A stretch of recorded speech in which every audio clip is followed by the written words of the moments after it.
दिल्ली सरकार बेसहारा गायों के निदान के लिए जल्द ही बिल लेकर आएगी। इसके अलावा आज सदन में डीटीसी पर आई कैग रिपोर्ट पर चर्चा हुई। वहीं महिलाओं को 2500 रुपये देने के मुद्दे पर आम आदमी पार्टी ने हंगामा किया। दिल्ली विधानसभा में चर्चा के दौरान बीजेपी विधायक अशोक गोयल ने बेसहारा गायों और पशुओं को लेकर प्रस्ताव रखा, जिसको लेकर मंत्री आशीष सूद ने कहा कि सरकार जल्द ही इस पर बिल लेकर आएगी। सभी एजेंसीज के साथ मिलकर बात करके कानूनी पहलुओं को जांचकर एक कॉम्प्रहेंसिव बिल हम लेकर आएंगे। इसके लिए हमने सदन को आश्वस्त किया है। सदन में आज डीटीसी पर आई कैग रिपोर्ट पर चर्चा हुई। इस दौरान मुख्यमंत्री रेखा गुप्ता ने कहा कि आम आदमी पार्टी सरकार ने डीटीसी को बहुत बुरी स्थिति में पहुंचा दिया है, लेकिन हमारी सरकार डीटीसी को दोबारा पटरी पर लाएगी। वहीं आम आदमी पार्टी ने सदन में महिलाओं को 2500 रुपये देने का मुद्दा उठाया, जिस पर हंगामा होने के बाद स्पीकर ने आप के सदस्यों को सदन से बाहर कर दिया। डीटीसी को दोबारा से ऊर्जायमान करेंगे, एक्टिव करेंगे और एक ऐसी स्थिति में लेके आएंगे जहां लॉसेस नहीं, डीटीसी से रेवेन्यू भी क्रिएट होगा और जनता को पूरी सुविधाएं भी दी जाएगी। जब इस सदन पे हमने सवाल पूछा तो भारतीय जनता पार्टी जवाब नहीं दे रही। जब हमारे विधायक ने पूछा कि 2500 रुपए आने की क्या तारीख है, तो एक एक करके सभी सदस्यों को विधानसभा से पटल से बाहर निकाल दिया। हाल ही में मुख्यमंत्री के काफिले के सामने आवारा पशु आ गए थे, जिसके बाद मुख्यमंत्री ने अधिकारियों को निर्देश दिए हैं। इस सत्र में अभी 2 दिन और बचा है और सरकार अभी एक और कैग रिपोर्ट पेश करेगी। लंदन की ऑक्सफोर्ड यूनिवर्सिटी में पश्चिम बंगाल के मुख्यमंत्री ममता बनर्जी के भाषण के दौरान जमकर हंगामा हुआ। टीएमसी ने इस घटना की निंदा की तो बीजेपी ने कहा कि वे विदेश में जाकर देश की छवि को खराब करती है।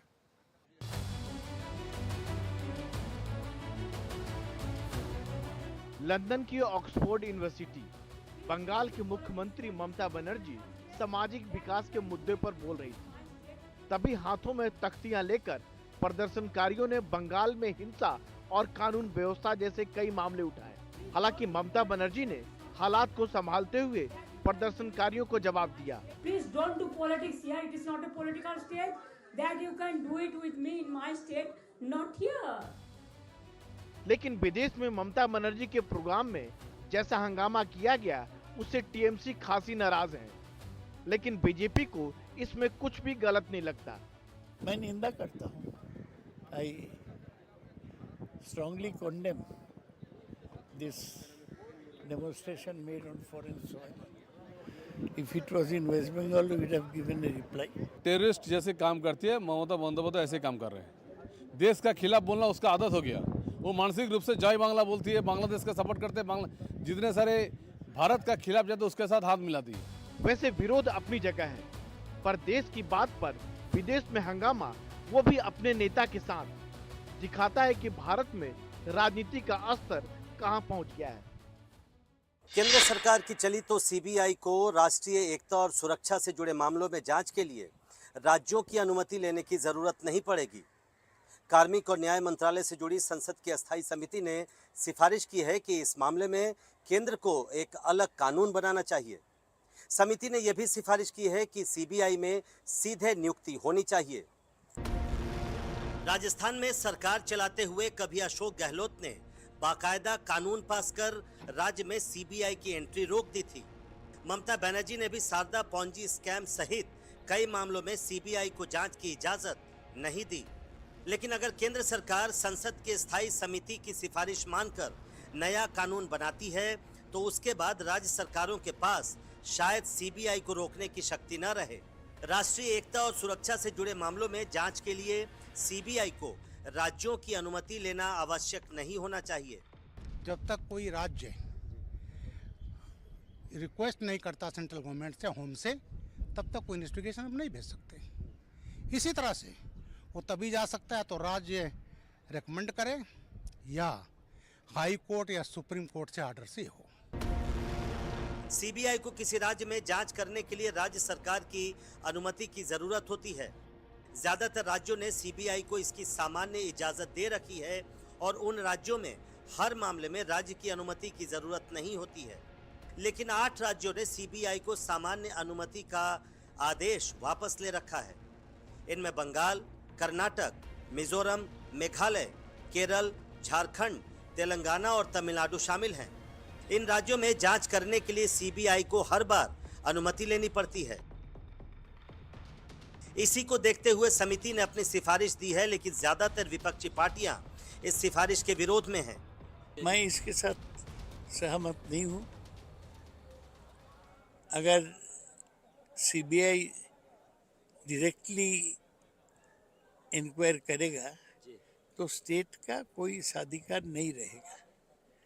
ये जरूरी है कि सीबीआई स्टेट का परमिशन लेके ही कोई जांच करे। आज पटना हाई कोर्ट से बिहार के बीपीएससी अभ्यर्थियों को एक बड़ा झटका लगा जब पटना हाई कोर्ट ने उनकी उस याचिका को खारिज कर दिया जिसमें उन्होंने बीपीएससी की 70वीं परीक्षा को रद्द करने और पुनर्परीक्षा की मांग की थी।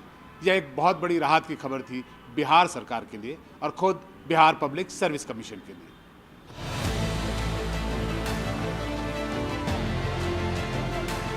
बीते 3 महीने से आंदोलन कर रहे बिहार पब्लिक सर्विस कमीशन के अभ्यर्थियों के लिए आज एक बुरी खबर पटना हाईकोर्ट से आई। जब पटना हाईकोर्ट ने उनकी याचिका रद्द कर दी, उन्होंने बीपीएससी के पीटी एग्जामिनेशन को रद्द करने और पुनर्परीक्षा की मांग की थी। पटना हाईकोर्ट ने इस याचिका को साक्ष्य के अभाव में रद्द कर दिया। ये बहुत बड़ा दुर्भाग्य है और इससे बड़ा दुर्भाग्य कभी नहीं हो सकता है। अब निश्चित रूप से छात्रों का विश्वास टूटा है, चाहे वो न्याय का मामला हो या आपको ये शिक्षकों के द्वारा जो कही गई तो पेश की गई आपको दलील का मामला हो। इससे बहुत हम लोग क्षुब्ध हैं। लगातार 3 महीने से धरने पर बैठे ये विद्यार्थी अपनी मांग पे अड़े हैं कि बीपीएससी की परीक्षा में गड़बड़ी हुई है और इसे रद्द किया जाए। छात्र अब सुप्रीम कोर्ट जाने की बात कर रहे हैं।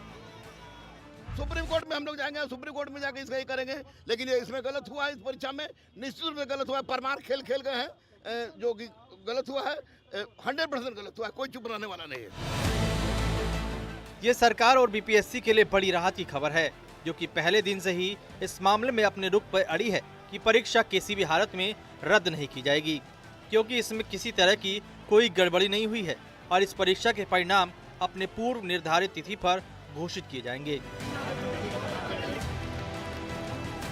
मध्य प्रदेश हाईकोर्ट ने एक महत्वपूर्ण फैसला सुनाते हुए कहा कि रेप के मामले में उकसाने वाली महिला को भी अपराध में शामिल माना जा सकता है। मध्य प्रदेश हाईकोर्ट ने रेप के एक मामले में उकसावे की परिभाषा को स्पष्ट करते हुए गुरुवार को अहम फैसला सुनाया, जिसके मुताबिक रेप के लिए उकसाने पर महिला भी आरोपी बन सकती है। क्योंकि वो महिला के बराबर की भागीदारी है, महिला ने ही उसको लड़की को उकसाया कि नहीं कोई दिक्कत नहीं है, तुम संबंध बना सकती हो, और इस कारण से उस लड़की ने संबंध उससे बना लिए थे और संबंध उस दोनों के बीच में संबंध बन गए थे और वो बलात्कार के दोषी पाया गया लड़का और इसको भी बराबर का भागी माना। भोपाल के छोला मंदिर थाना क्षेत्र में दर्ज एक मामले में हाईकोर्ट ने अहम टिप्पणी की है। पीड़िता के मुताबिक उसके पड़ोसी ने शादी का प्रस्ताव रखा, जिससे वो सहमत हो गई। उनके घर गई तो आरोपी के मां और भाई ने उसे कमरे में भेजा, जहां आरोपी ने कमरा बंद कर रेप किया। बाद में शादी से इनकार कर दिया, जिसके लिए आरोपी पर आईपीसी 376, आईपीसी 376(2) बार-बार रेप का आरोप, आईपीसी 506 आपराधिक धमकी, आईपीसी 34 साझा इरादा का आरोप लगा। मां पर आईपीसी 109 अपराध के लिए उकसाने का। महिलाएं कोर्ट के इस नजरिए से सहमत दिखी।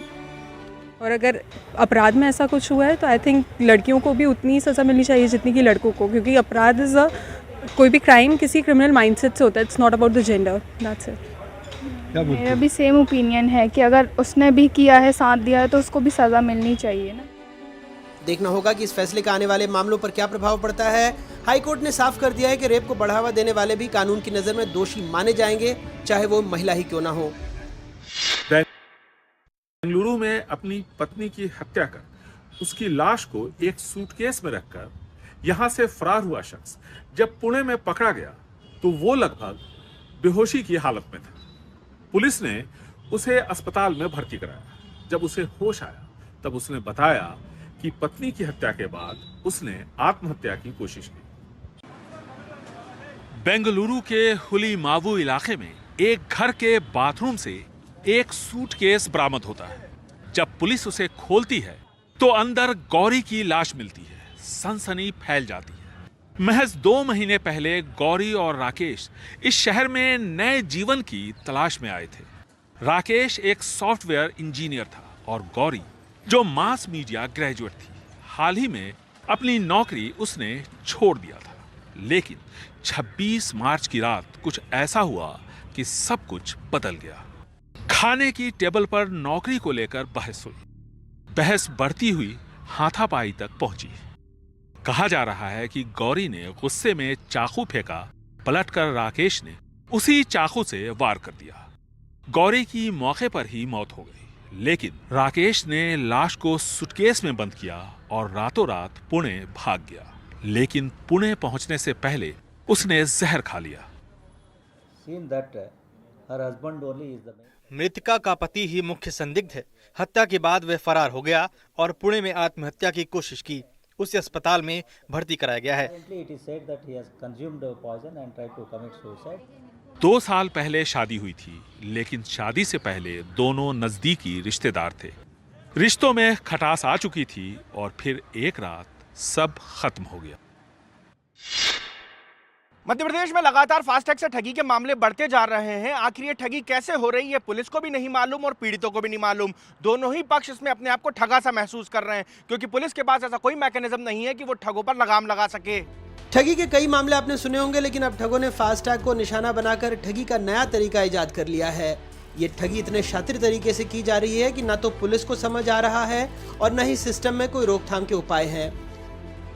अनिल एडविन 21 मार्च को भोपाल में अपने सरकारी कार्यालय में थे। उनकी गाड़ी ऑफिस के बाहर खड़ी थी, लेकिन उनके फास्टैग से 115 रुपए नर्मदापुरम के बागर तवा टोल प्लाजा पर कट गए। रवि साहू उज्जैन महाकाल दर्शन के लिए अपनी चमचमाती कार से गए, लेकिन उनके फास्टैग से 2 बार 45 रुपए कट गए। अब वो भी शिकायत दर्ज करने के लिए भटक रहे हैं। मनोज राजपूत की गाड़ी भोपाल के एक पेट्रोल पंप पर खड़ी थी, लेकिन उनके फास्टैग से 465 रुपए राजस्थान के टोल प्लाजा पर कट गए।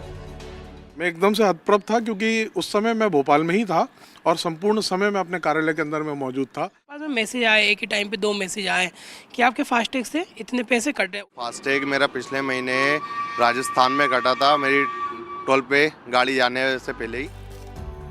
इन मामलों से साफ है फास्टैग फ्रॉड के मामले बढ़ रहे हैं, लेकिन सबसे बड़ा सवाल ये है कि इस ठगी की शिकायत कहाँ की जाए, किस थाने में जाए, किससे मदद मांगे। भोपाल पुलिस भी इस नई तरह की ठगी से अनजान है। नए नए तरीके के अपराधों की संख्या बढ़ रही है, इसको ध्यान में रखते हुए पुलिस ने तैयारियां भी की हैं। लोग अब साइबर एक्सपर्ट्स की मदद ले रहे हैं।